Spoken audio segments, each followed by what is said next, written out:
السلام عليكم ورحمة الله وبركاته. muuqaalkani waa qaybtii saddexaad ee tixanaheennii buugga dariiqa guusha. qaybtii labaad waxa ay noo joogtay markii wiilkii yaraa uu dhahayo waxaan baranayaa luuqadaha, xaakimkuna ku dhahayo maxaad u baranaysaa luuqadaha. wiilkii yaraana ku jawaabayo luuqaddu waxay u dhigantaa qof, dadkana way isku soo dhowaysaa. walaal, haddii aadan daawan qaybihii hore ee tixanahan, soo daawo hadda, markaas ayaad fahmaysaa sheekadan. intii nala socotayna waa meesheeda. haddaba aannu bilowno. xaakimkii ayaa yidhi, haddaba waxaa muhiima wiil yahow inaad barato fanka xidhiirka bulshada. adigu waxaad baratay elektaroniyaadkii, waxaa kale oo aad baratay luuqadihii. intaa kadib maxaad baranaysaa ayuu ku yidhi wiilkii yaraa. wiilkii yaraa ayaa ku jawaabay, waxaan rabaa inaan barto sida loola xidhiiro bulshada, oo aan barto sidii aan dariiqa ugu sahlan wax ugu iibin lahaa. xaakimkii ayaa yidhi, intaa kadibna maxaad baranaysaa? wiilkii yaraa ayaa ku jawaabay, waxaan baranayaa sida wax loo suuqgeeyo, yacni marketin. xaakimkii ayaa yidhi, oo sabab? wiilkii yaraa ayaa wuxuu yidhi, waxaan rabaa inaan anigu alaabtayda suuq geysto, dadkana aan soo jiito. xaakimkii ayaa yidhi, intaas kadibna maxaad baranaysaa? wiilkii yaraa ayaa yidhi, waxaan baranayaa markaas kadib u adeegidda macaamiisha, sida loola dhaqmo kaastamarka. xaakimkii ayaa yidhi, wiil yahow su'aal maku weyddiin karaa? wiilkii yaraa ayaa ku jawaabay, haa, waad i weyddiin kartaa, i weydii. xaakimkii ayaa yidhi, arrimahaas aad soo sheegtay oo dhan maxaa lagu magacaabaa ii sheeg? wiilkii yaraa ayaa ku jawaabay, arrimahaas oo dhan waxaa lagu magacaabaa tixgelin. xaakimkii ayaa yidhi, hadafkaaga oo ku saabsan xaqiijinta himiladaada ma wuxuu ka dhigan yahay inaad barato shay kasta oo ku saabsan elektaroniyaadka?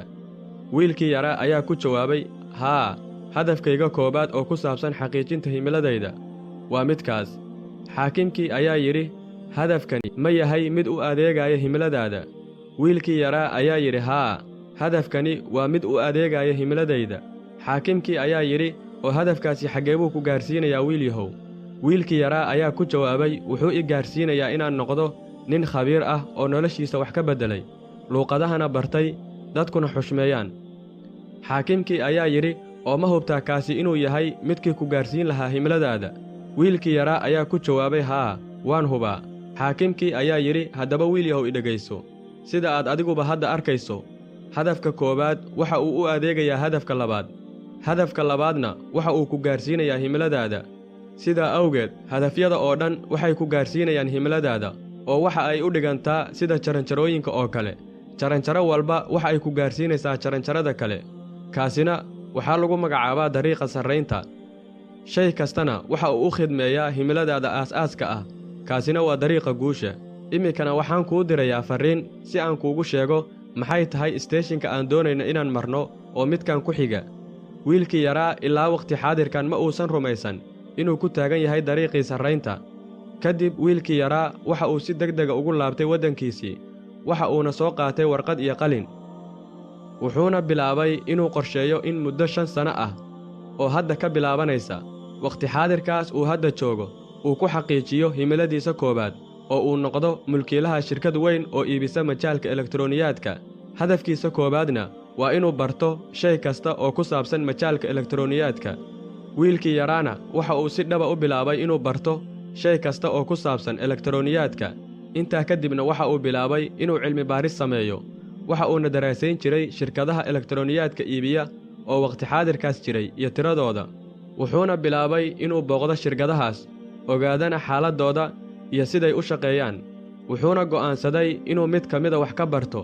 sidoo kale waxa uu isticmaali jiray internetka si uu wax badan uga ogaado macluumaad ku saabsan elektaroniyaadka. mar walbana waxa uu baran jiray shay cusub. kadib waxa uu noqday mid ku habboon, awoodana inuu aas-aaso shirkad isaga u gaar ah, waayo wuxuu helay aqoon iyo xirfad ku filan. intaas kadibna waxa uu bilaabay inuu barto luuqad walba oo daafaha dunida looga hadlo, si uu ula macaamilo shakhsi walba oo dunidan ku nool, weliba isaga oo kula hadlaayo shakhsigaas luuqaddiisa u gaarka ah.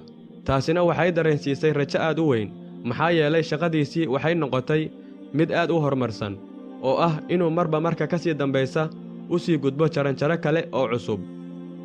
qof walba oo bini'aadana haddii uu dhammaystiro shaqo uu waday kuna guulaysto, wuxuu jeclaanayaa shaqadaas.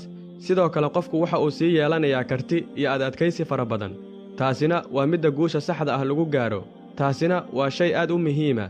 oo kordhinaysa ixtiraamka uu qofku u hayo naftiisa, waxaana qofka ku dhalanaysa inuu yahay qof muhiima oo karti iyo awood sare leh. halkaas ayaan ku joojinaynaa maanta qaybteennii saddexaad. waxa aan sugnaaba waa qaybteenna afaraad iyo buuggii dariiqa guusha iyo adinka ra'yigiinna quruxda badan.